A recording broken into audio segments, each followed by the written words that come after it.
नमस्कार दोस्तों, मैं अशोक सिंह राजावत आज आपके लिए लेके आया हूँ जीव विज्ञान बायोलॉजी। आज हमारा बायोलॉजी का आज बायोलॉजी को हम शुरू करने जा रहे हैं। तो सबसे पहले अपन देखते हैं बायोलॉजी में हम क्या क्या पढ़ेंगे और बायोलॉजी के अंतर्गत हम किन किन शाखाओं का अध्ययन करेंगे। ये हमारा आज का परिचय रहेगा, सामान्य परिचय, बायोलॉजी का सामान्य परिचय। देखिए दोस्तों, जो वर्ड है बायोलॉजी, जीव विज्ञान, ये है हमारा जीव विज्ञान। जीव विज्ञान के अंतर्गत हम क्या कह सकते हैं, इंग्लिश में बोलते हैं इसको बायोलॉजी, बायोलॉजी। इस बायोलॉजी जो टर्म दी गई है, क्या दी गई है, बायोलॉजी। जो बायोलॉजी टर्म दी गई है, यह किस भाषा का शब्द है? तो ग्रीक भाषा का शब्द है। कौन सी भाषा का शब्द है? ग्रीक भाषा का शब्द है। किस भाषा का शब्द है दोस्तों? ग्रीक भाषा का शब्द है।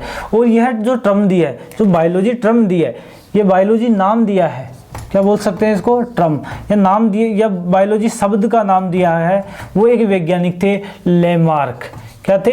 लेमार्क। और इन लेमार्क के साथ दूसरा वैज्ञानिक ने कार्य किया, उनका नाम था टेविनेरस। क्या? टेविनेरस। ये हमारे दो वैज्ञानिक आते हैं, एक तो लेमार्क आता है और एक आता है टेविनेरस। तो जीव विज्ञान शब्द की उत्पत्ति हुई है, वो ग्रीक भाषा के शब्द से हुई है। कौन सी लैंग्वेज थी, कौन सी भाषा थी? ग्रीक भाषा। कौन सी भाषा थी? ग्रीक भाषा। ग्रीक भाषा का क्या है? ये शब्द है। जो बायोलॉजी शब्द आया है वह ग्रीक भाषा का शब्द है। और ये जो ग्रीक भाषा का शब्द है वह किसने दिया? यह शब्द किसने दिया? लेमार्क और टेविनेरस। किसने? लेमार्क और टेविनेरस नाम के दो वैज्ञानिक थे। इन्होंने क्या किया? एक बायोलॉजी शब्द दिया। क्या दिया? बायोलॉजी शब्द दिया। और यह शब्द किस भाषा का है? ग्रीक भाषा का शब्द है। किस भाषा का शब्द है? ग्रीक भाषा का शब्द है। अब इसके बाद में अपन देखते हैं कि जो बायोलॉजी के जनक कहलाते हैं, किसके? बायोलॉजी के जनक। बायोलॉजी के जनक किसको कहते हैं? अरस्तु को। क्या कहते हैं? अरस्तु को। जो हमारे अरस्तु हैं उनको क्या कहते हैं? बायोलॉजी के जनक। क्या कहते हैं? बायोलॉजी के जनक। अब हमें आगे बात करें कि बायोलॉजी होता क्या है? बायोलॉजी होता क्या है? विज्ञान की वह शाखा, विज्ञान की वह शाखा जिसके अंतर्गत जीवों एवं पादपों का क्या किया जाता है? अध्ययन किया जाता है। या विज्ञान की वह शाखा जिसके अंतर्गत सभी जीव, या अपन ऐसे बोल सकते हैं सभी सजीवों का क्या किया जाता है? अध्ययन किया जाता है। तो वह क्या कहलाती है? क्या कहलाती है? जीव विज्ञान। जीव सजीव के अंतर्गत देखो, हमारे पेड़ पौधे भी आ गए, मनुष्य वर्ग भी आ गया, पशु पक्षी भी आ गए, सभी किसके अंदर, और जो सूक्ष्म जीव हैं वो भी आ गए। तो विज्ञान के अंतर्गत क्या होता है? बायोलॉजी में किसका अध्ययन करते हैं अपन? सजीवों का अध्ययन करते हैं। किसका अध्ययन करते हैं? सजीवों का। देखिए दोस्तों, ये सजीव है, ये सजीव टर्म के बारे में हम अध्ययन करें थोड़ा सा कि एक सजीव कैसे बनता है। कैसे? सजीव कैसे बनता है। देखिए, बात करें सजीव, हम ऐसे कह सकते हैं कि जो कोई भी सजीव होता है, सजीव को क्या कह सकते हैं? सजीव क्या होता है? कोशिकीय संगठन होता है। क्या होता है? कोशिकीय संगठन। जो सजीव होता है जो कोशिकीय संगठन से बनता है। किससे बनता है? कोशिकीय संगठन। जब कोशिकाओं का संगठन होता है, किसका? कोशिकाओं का संगठन होता है, तब जाके क्या बनता है? एक सजीव बनता है। क्या बनता है? सजीव बनता है। देखिए, सबसे पहले अपन बात करें, कोई कोशिका थी हमारे पास। क्या थी? कोई कोशिका। जब इस कोशिका का, जब यह कोशिका, ये क्या थी? एक कोशिका थी। अभी इस कोशिका का क्या हुआ कि अपन ऐसे कह सकते हैं कि इस कोशिका में, जैसे ये कोशिका है, ये वाली कोशिका अपने पास, ये कोशिका है, ठीक है, ये क्या है? कोशिका है अपने पास। ऐसे समझे कि ये क्या है? कोशिका। तो इन कोशिकाओं का क्या हुआ? विभाजन हुआ। क्या हुआ? विभाजन हुआ। तो विभाजन होने के बाद में इन कोशिकाओं से क्या बना? युग्मनज। क्या बना? युग्मनज। युग्मनज बन गया। अभी युग्मनज बनने के बाद में अपन क्या कह सकते हैं कि एक युग्मनज बन गया। युग्मनज बनने के बाद में हम क्या कह सकते हैं कि युग्मनज से क्या बना? एक युग्मनज से क्या बना? एक भ्रूण बना। क्या बना? भ्रूण से अपन बात करें, या इस युग्मनज को अपन नाम दे देते हैं भ्रूण का, कि क्या बन गया? युग्मनज बन गया या भ्रूण बन गया। इसके बाद में अपन कहे कि जो युग्मनज है, अब 2 या 2 से अधिक, सबसे पहले तो यहाँ पे देखते हैं कोशिका, कि जब 2 या 2 से अधिक कोशिकाएं मिलती है तो किसका निर्माण करती है? युग्मनज का। यहाँ पे लिख देते हैं कि 2 या 2 से अधिक कोशिकाएं मिलकर युग्मनज का निर्माण करती है। कि 2 या 2 से अधिक कोशिका मिलकर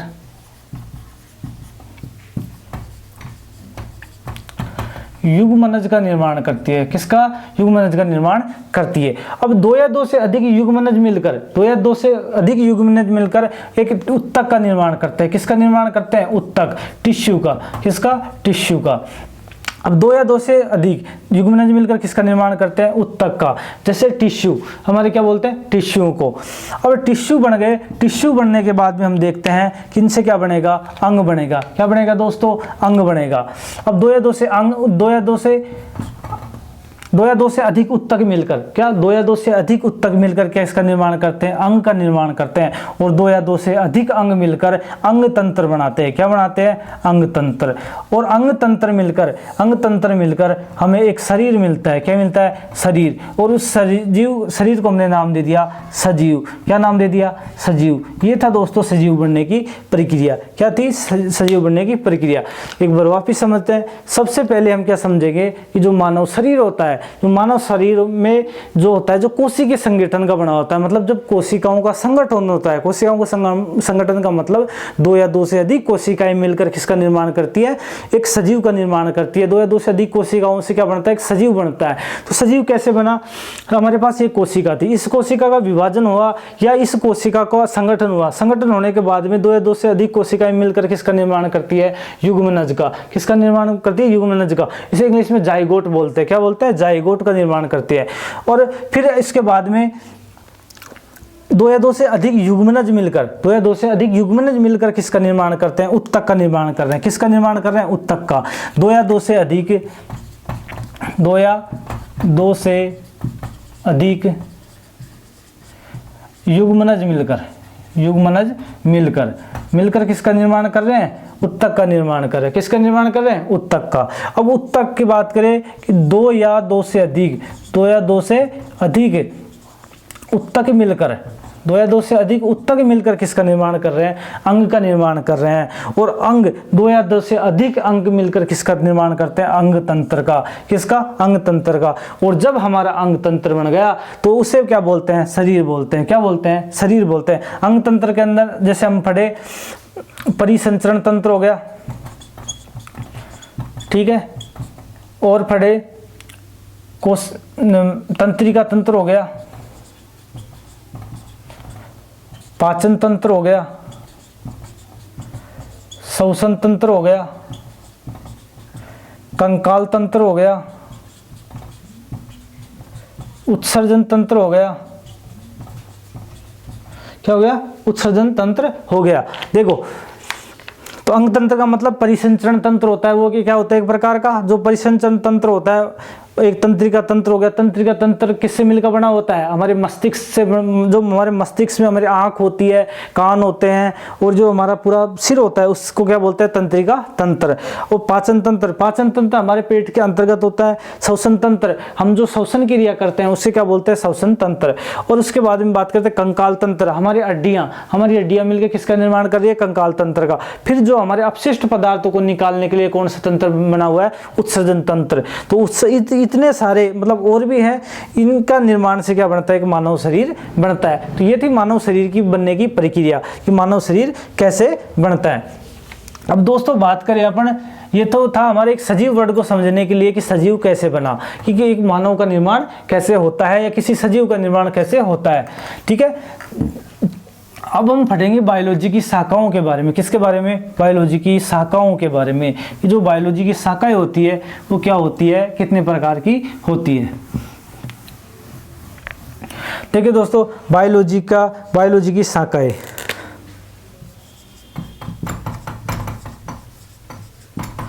जीव विज्ञान, इसके शाखाओं की बात करें अपन, क्या बात करें इसकी शाखाओं की। तो सबसे पहले अपन बात करें कि जो बायोलॉजी शब्द है जो किसने दिया था? ग्रीक भाषा का शब्द है। मैंने अभी आपको बता चुका, ग्रीक भाषा का शब्द है। और जो किसने दिया था? लेमार्क व टेविनेरस नाम के वैज्ञानिक ने क्या दिया था? बायोलॉजी शब्द दिया था।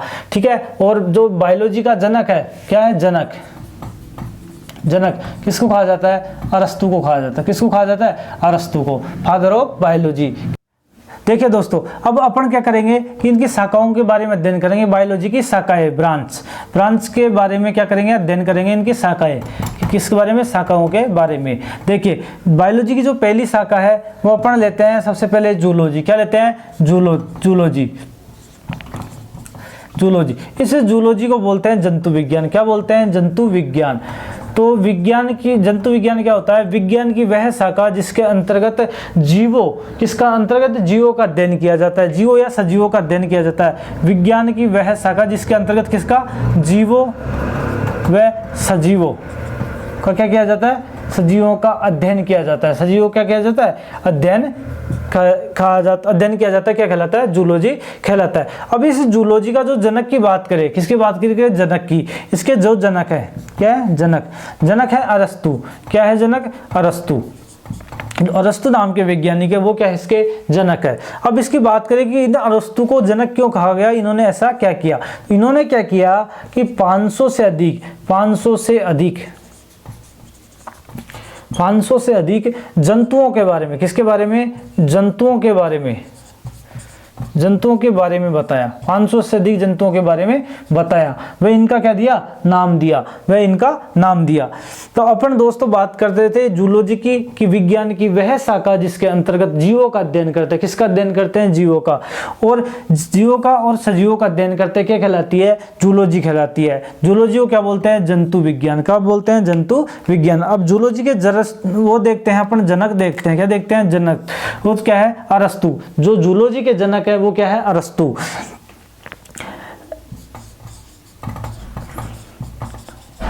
एरिस्टोटल। जो इंग्लिश में इनको क्या लिखता है? इंग्लिश में जो लिखा हुआ आता है क्या? एरिस्टोटल लिखा हुआ आता है। इन्होंने क्या किया कि एक 500 से अधिक जंतुओं के बारे में बताया। क्या बताया? 500 से अधिक जंतुओं के बारे में बताया। और इन्होंने फिर क्या लिखी? बुक भी लिखी। क्या लिखी? बुक लिखी। वो बुक क्या थी? Historia of anaemia. Historia of anaemia. Book का क्या नाम था? Historia of anaemia. इस बुक के अंतर्गत क्या था? इन 500 से अधिक जंतुओं का विवरण था, इनकी जातियों के बारे में पता था और इनका नाम था। Historia of anaemia. तो इन्होंने क्या लिखी? बुक लिखी। तो ये था हमारी विज्ञान की पहली शाखा, जीव विज्ञान की पहली शाखा जंतु विज्ञान। जंतु विज्ञान में किसका अध्ययन करते हैं? जंतुओं का अध्ययन करने के बाद में अपन ने क्या किया? इसके जनक के बारे में पढ़े कि फादर ऑफ जूलॉजी। क्या? फादर ऑफ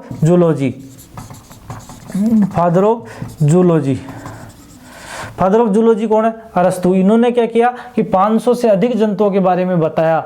कितने जंतुओं के बारे में? 500 से अधिक जंतुओं में बताया और इनका क्या किया? अपन को नाम बताया। और इन्होंने एक बुक लिखी। उस बुक का क्या नाम था? Historia of anaemia. क्या नाम थी? Historia of anaemia. ये क्या लिखी इन्होंने? बुक लिखी। तो अब अपन चलते हैं दूसरी शाखा बॉटनी के ऊपर। किसके? बॉटनी के ऊपर। जो विज्ञान की, जो जीव विज्ञान की दूसरी शाखा है वो है बॉटनी।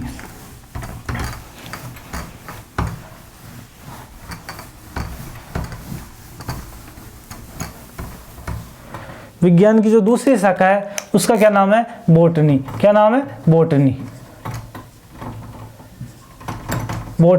इस बॉटनी को बोलते हैं वनस्पति विज्ञान। किसके विज्ञान? वनस्पति विज्ञान। इसकी परिभाषा क्या होगी कि विज्ञान की वह शाखा या जीव विज्ञान की वह शाखा जिसके अंतर्गत हम पेड़ पौधों का अध्ययन करते हैं। किसका? पेड़ पौधों का। या अपन ऐसे कह सकते हैं पादपों का अध्ययन करते हैं। विज्ञान की वह शाखा जिसके अंतर्गत हम किसका अध्ययन करते हैं? पादपों का अध्ययन करते हैं। किसका अध्ययन करते हैं? पादपों का अध्ययन करते हैं। पादपों का क्या करते हैं अपन? अध्ययन करते हैं। तो क्या कहलाती है? बॉटनी कहलाती है। क्या कहलाती है दोस्तों? बॉटनी। अब इसके जनक की बात करें कि जो बॉटनी का जो जनक है, क्या जनक या फादर ऑफ बॉटनी या इसके जनक है वो है थियोफ्रेटिस्ट। एक वैज्ञानिक से थियोफ्रेटिस्ट। क्या नाम है? थियोफ्रेटिस्ट।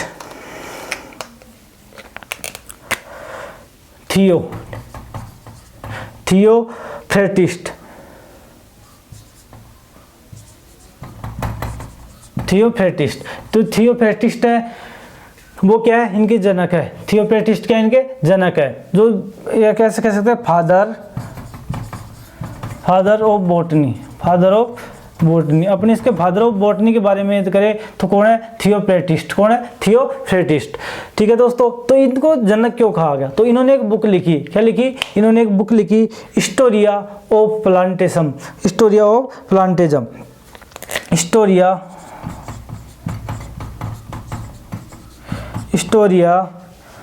ऑफ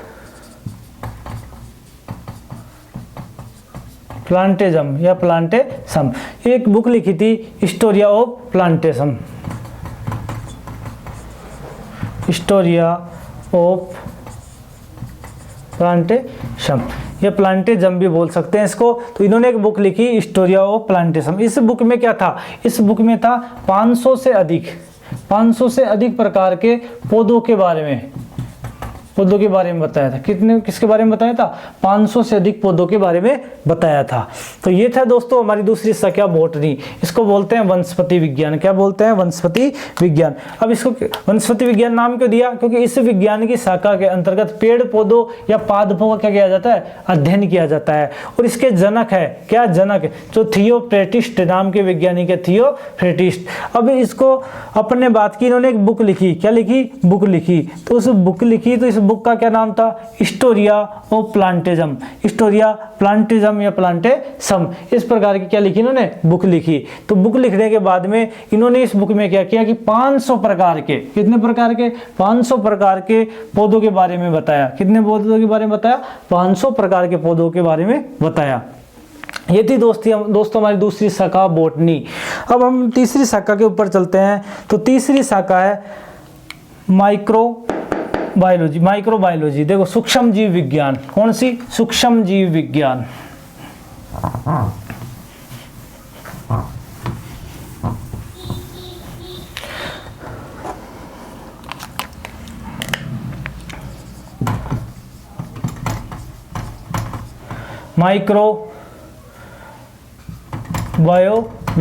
माइक्रोबायोलॉजी को बोलते हैं सूक्ष्म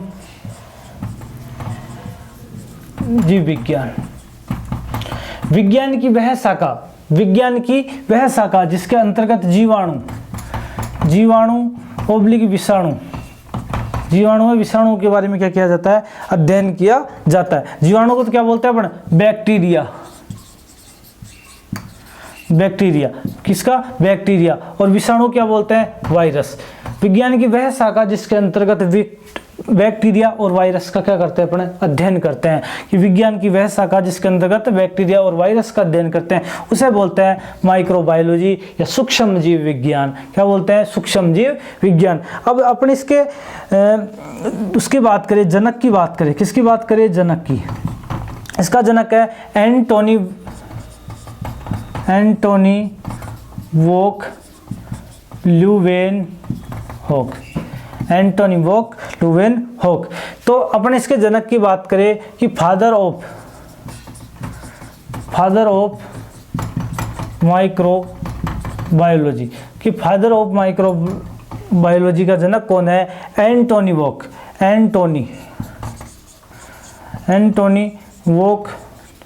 ल्यूवेनहोक। एंटोनी वोक ल्यूवेनहोक। जो एंटोनी वोक ल्यूवेनहोक है वो किसका फादर है? माइक्रोबायोलॉजी का। सूक्ष्म विज्ञान का जनक है वो कौन है? एंटोनी वोक ल्यूवेनहोक। अब इन्होंने सबसे पहले इनको क्या किया कि इनको जो सूक्ष्म जीव विज्ञान है उस सूक्ष्म जीव विज्ञान का जनक क्यों कहा? क्योंकि इन्होंने क्या किया कि सबसे पहले जीवाणु की खोज की थी। सबसे पहले जीवाणु की खोज की। किसकी खोज की दोस्तों? जीवाणु की खोज का जो श्रेय जाता है वो जाता है किसको? एंटोनी वोक ल्यूवेनहोक। किसको जाता है? एंटोनी वोक ल्यूवेनहोक। तो ये थी दोस्तों अपने माइक्रोबायोलॉजी, सूक्ष्म जीव विज्ञान। इस सूक्ष्म जीव विज्ञान के अंतर्गत अपन क्या करते हैं? एक तो जीवाणु और एक विषाणु का अध्ययन करते हैं। जीवाणु को इंग्लिश में बोलते हैं बैक्टीरिया और विषाणु को बोलते हैं वायरस। तो इनका जो जनक है, इस माइक्रोबायोलॉजी का जो जनक है वो कहलाता है एंटोनी वोक ल्यूवेनहोक। क्या कहलाता है? एंटोनी वोक ल्यूवेनहोक। इनको इसका जनक क्यों कहा जाता है? क्योंकि सबसे पहले जीवाणु क्या बोलते हैं अपन? बैक्टीरिया। क्या बोलते हैं? बैक्टीरिया। बैक्टीरिया इन्होंने सबसे पहले बैक्टीरिया की क्या की थी, खोज की थी। इस कारण इनको क्या कहा जाता है, सूक्ष्म जीव विज्ञान का जनक। क्या कहा जाता है, सूक्ष्म जीव विज्ञान का जनक। अब अपन बात करते हैं कि अगर विज्ञान की अगली शाखा एक और चलती है अपने इंपॉर्टेंट, आनुवंशिकी। क्या चलती है, आनुवंशिकी।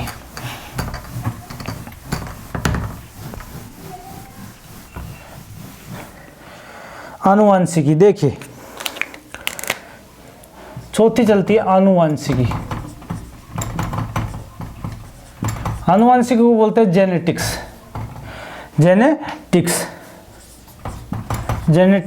जेनेटिक्स को बोलते हैं आनुवंशिकी। और इस आनुवंशिकी क्या कहलाती है, विज्ञान की वह शाखा जिसके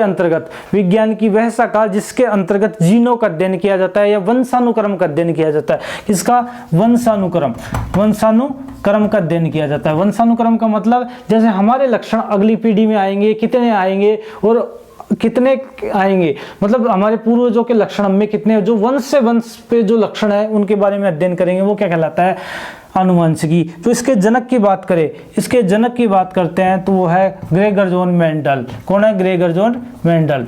इन ग्रेगर जॉन मेंडल का जो जन्म हुआ था 1922 में ऑस्ट्रिया